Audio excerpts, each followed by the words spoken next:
The email arrived at exactly 8:03 on a Monday morning. Mandatory return to office. Effective immediately. I read it twice, then a third time, convinced I had missed something. My performance reviews had been excellent. Every project I'd led over the past 2 years had finished ahead of schedule. My team consistently ranked among the highest in the company, and I'd been working remotely without a single issue. So why was I suddenly being ordered back into the office? When I joined the weekly video meeting 10 minutes later, everyone looked unusually quiet. My manager, Daniel, wore the same calm smile he always did, but something about it felt rehearsed. "I assume everyone has seen the announcement," he said. A few people nodded. I unmuted my microphone. "Daniel, is there a specific reason I'm being asked to come back? My role has been fully remote for years." He paused for just a second. "We believe certain positions benefit from increased in-person collaboration." It sounded polished. Too polished. "I've collaborated just fine from home," I replied. "Has something changed?" "No," he said quickly. "This is simply a business decision." Then he moved to the next agenda item without giving me another chance to ask. The rest of the meeting barely registered. I kept replaying that brief hesitation before his answer. It wasn't what he had said. It was what he had avoided saying. Wednesday morning, I walked back into headquarters for the first time in almost 3 years. The building looked almost identical. The polished glass entrance. The smell of fresh coffee drifting from the cafe downstairs. The quiet hum of elevators carrying employees to another ordinary workday. Yet something felt different. The receptionist greeted me politely, but her smile disappeared the moment I walked away. As I crossed the open office floor, conversation stopped for half a second before awkwardly starting again. One coworker gave me a sympathetic look. Another quickly turned back to their monitor.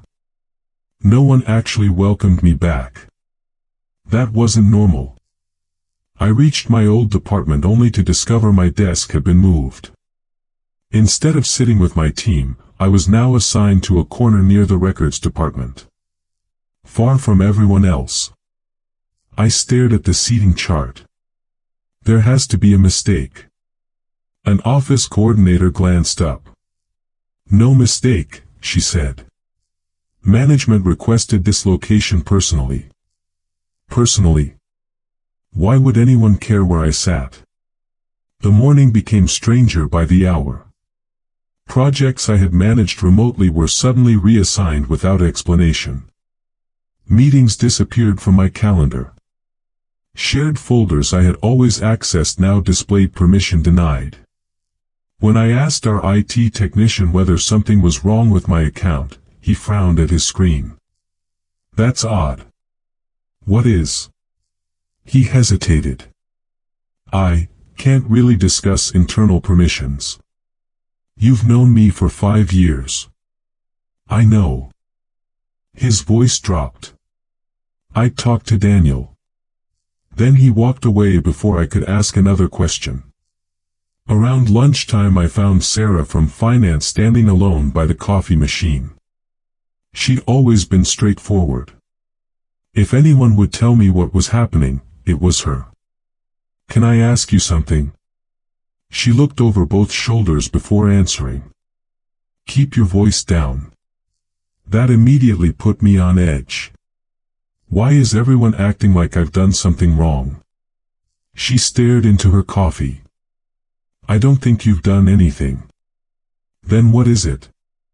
"I shouldn't be talking about this." "Sarah." She finally met my eyes. "People have been asking questions about you for weeks." My stomach tightened. "What kind of questions?" "Where you were working. What systems you could access. What files you had." I felt my pulse quicken. "Who was asking?" She shook her head. I've already said too much. Before I could stop her, she picked up her mug and walked away. The afternoon brought another surprise. An invitation appeared on my calendar. Executive Operations Meeting. I wasn't supposed to attend executive meetings. Not even remotely. Assuming it had been sent by mistake, I walked to Daniel's office. He looked genuinely irritated when I knocked. I received an invitation I think wasn't meant for me. He barely glanced at the screen. No. No. It's for you. Why? You'll find out. Can you give me anything more than that? No. His tone ended the conversation. As I turned to leave, I noticed several thick folders stacked upside down on his desk. One folder had a bright red label. Confidential, Archive Reconstruction. The title meant nothing to me. At least, not yet. The executive conference room occupied the top floor. Most employees never had a reason to go there. I arrived 5 minutes early. The hallway was almost empty. As I approached the closed conference room doors, I heard muffled voices inside. One voice belonged to Daniel. Another sounded like our chief operations officer. I wasn't trying to eavesdrop. I simply froze when I heard my own name. They're here now. Good. Do you really think they'll never figure it out? A pause followed. Then another voice answered quietly. They weren't supposed to come back because of collaboration. Silence. They're back because we need them exactly where they are. My heart started pounding. I took one slow step closer without making a sound. Then I heard the sentence that made every strange moment of the past week suddenly feel connected. If they find out why we brought them back. A chair scraped across the floor. The whole plan falls apart. I didn't wait to hear another word. For the first time since receiving that email, I wasn't wondering whether something was wrong. I knew it was. I just had no idea how deep it went. I barely slept that night. Every time I closed my eyes, I heard the same sentence echoing in my head. They brought you back because they need you exactly where you are. Need me for what? By morning, I had made one decision. I wasn't going to confront Daniel. Not yet. If something serious was happening, asking questions would only warn the people behind it. I needed answers before they realized I was looking for them. So I did exactly what they expected. I showed up on time. I smiled. I attended meetings. And I pretended everything felt perfectly normal. Inside, though, I noticed every little detail. Over the next few days, a strange pattern emerged. Every afternoon, almost everyone on my floor disappeared into conference rooms for meetings I wasn't invited to. Yet their calendars showed nothing. The meeting rooms were booked under generic names like Workspace Review or Facilities Planning, but nobody from facilities ever attended. One afternoon, I watched Daniel leave one of those meetings carrying a cardboard archive box. Not a laptop. Not presentation notes. An archive box. He took the elevator down to the basement, where the company's physical records were stored. That caught my attention. In a technology company, almost everything was digital. Why were executives suddenly moving paper files? Curiosity got the better of me. The next morning, I volunteered to help the records department organize old project files. The supervisor seemed surprised. I didn't know software managers enjoyed paperwork. I needed a break from spreadsheets, I joked. She laughed and handed me a visitor badge. For 3 hours, I quietly sorted folders while paying close attention to what everyone else was doing. Most employees ignored me. But around noon, Daniel arrived. He wasn't expecting to see me there. For just a split second, genuine panic crossed his face. It disappeared almost immediately. "What are you doing down here?" he asked. "Helping out." He forced a smile. "That's nice." He grabbed 2 archive boxes, signed a checkout sheet, and left much faster than he'd arrived. The records supervisor frowned. "That's unusual." "What is?" "Executives almost never borrow original files." The moment she walked away, I glanced at the checkout log Daniel had signed. Most of the file numbers meant nothing. Except one. Project Orion. I knew that name. 2 years earlier, I had led the software architecture for Project Orion while working remotely. It had become one of the company's biggest commercial successes. Why would executives suddenly need those files? Back at my desk, I searched the company's internal database. Nothing. Project Orion no longer existed. Every folder had been deleted. Every reference was gone. Even the project page returned an error. That shouldn't have been possible. Successful projects weren't erased. They were celebrated. Unless someone wanted them forgotten. I called an old colleague named Marcus, who had transferred to another division months earlier. "You remember Orion?" There was a long pause. "Why are you asking?" "Because I think someone is trying to erase it." His voice dropped immediately. "Don't discuss that over company systems. You know something." "I know enough to tell you to be careful."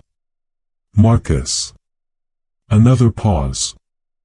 "Have you noticed everyone keeps asking where you were during the final 6 months of Orion?" I sat up straight. "Yes. They're asking because you weren't here." "What does that mean?" "It means your access logs don't match everyone else's." Before I could ask another question, he ended the call. That sentence stayed with me. Your access logs don't match everyone else's. I spent the rest of the afternoon reviewing my own login history. Remote access. VPN authentication. Cloud development servers. Everything was time-stamped. Everything matched. Then I noticed something impossible. According to the company's internal building security records, I had supposedly entered headquarters 17 different times during months when I hadn't physically visited the office even once. At first, I assumed it was a technical error. Then I compared the dates. Every fake building entry happened on days when confidential Orion documents had been modified. My blood ran cold. Someone hadn't just copied my identity. They'd used it. If an investigation ever started, the records would show that I had been inside the building every time critical files changed. I wasn't being brought back because they needed my skills. I was being brought back because they needed the story to look believable. If I was already working in the office again, nobody would question old security records with my name on them. The timeline would seem normal. The lie would become invisible. I copied every access log I could legally retrieve and stored personal notes at home. I trusted the company systems less with every passing hour. Late Friday afternoon, just as I was preparing to leave, my computer screen went black. A message appeared. Your account has been temporarily suspended. Contact corporate security immediately. Before I had time to react, my office phone rang. This is corporate security. The voice was calm. We need you to report to the executive conference room. I looked through the glass walls of my office. Daniel was already standing near the elevator, watching me. He smiled. It wasn't the smile of a manager. It was the smile of someone who believed the next move belonged to him. I wasn't so sure anymore. Daniel held the elevator door open as I approached. Long day? He asked with a smile. You could say that. For a moment, neither of us spoke. The elevator climbed in complete silence until the doors opened onto the executive floor. 2 security officers were waiting. Right this way. I wasn't handcuffed. I wasn't accused of anything. But every step felt like I was walking into a room where my future had already been decided. The executive conference room was larger than I remembered. Daniel sat at one end of the table. The chief operations officer sat beside him. Across from them were 2 board members I had only seen during annual company meetings. A thick folder rested in front of each person. The COO folded his hands. Thank you for coming. I didn't exactly have a choice. No, he admitted. You didn't. He slid one of the folders across the table. We've identified irregular access to confidential Project Orion documents. I opened the folder. Inside were copies of the same building access records I had already seen. Only these were highlighted.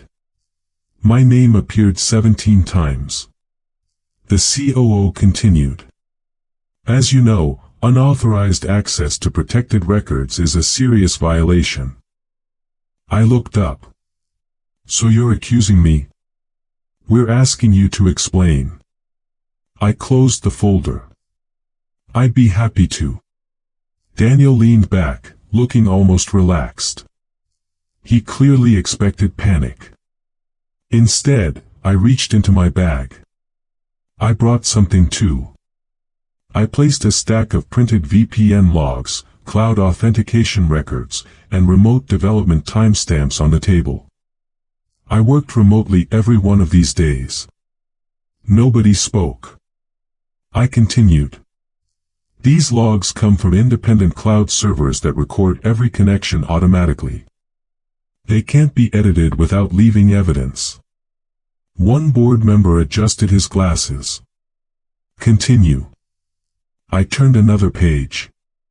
The building records say I entered headquarters at 8:14 a.m. on March 11th.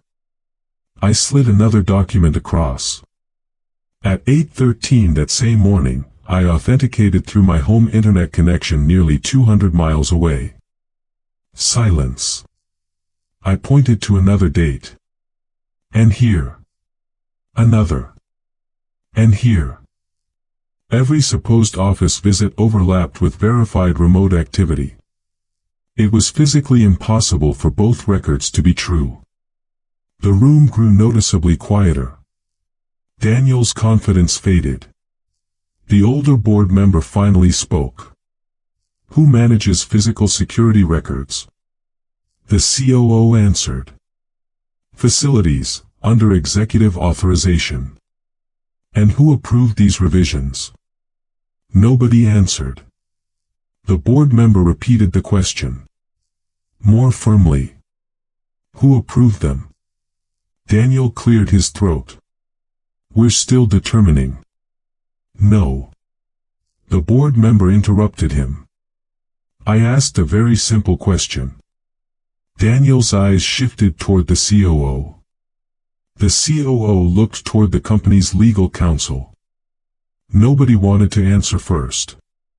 That told me everything. Then the legal counsel quietly asked for one additional document. The archive checkout records. My pulse quickened. Within minutes, someone placed the register on the table. The same one I had seen in the basement. It showed Daniel checking out the original Orion files only 3 days earlier. The legal counsel frowned. Why were historical records removed from secure storage during an active internal review? Daniel hesitated. We were verifying documentation. Were you authorized? Another silence. The board members exchanged a glance. The atmosphere changed instantly. I was no longer the person under suspicion. They were. One board member turned to me. Is there anything else we should know? I nodded. There is. I explained the deleted project files, the missing database entries, the hidden meetings, the fake calendar names, the sudden permission changes, the pressure to return to the office. Then I finished with the one question that had bothered me from the beginning. If this really was about collaboration. I looked directly at Daniel. Why was I moved away from my own team on my first day back? Nobody answered. Because there wasn't a good answer.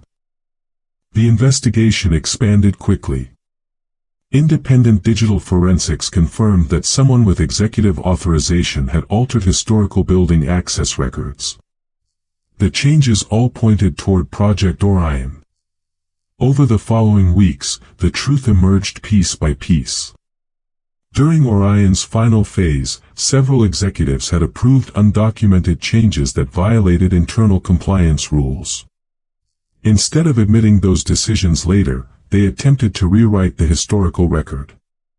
They erased project files, modified access logs, removed documentation. And when questions began surfacing during a routine audit, they needed someone whose identity could explain the altered records. Someone who had worked remotely.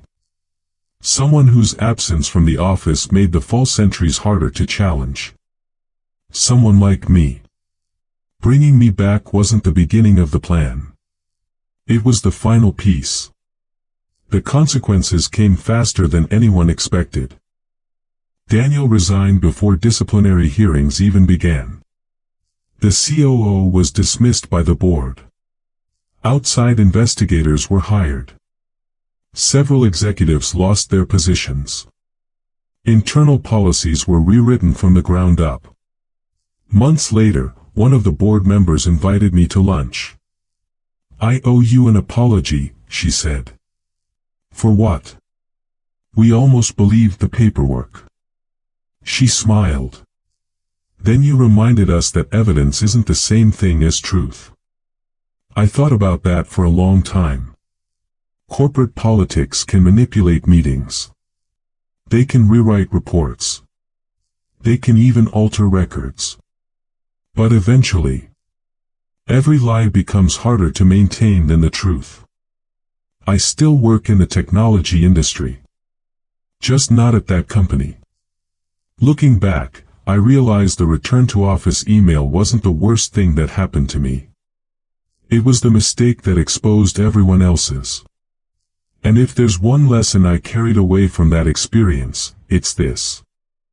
Never assume you're being called back for the reason written in the email. Sometimes, the real meeting started long before you ever walked through the front door.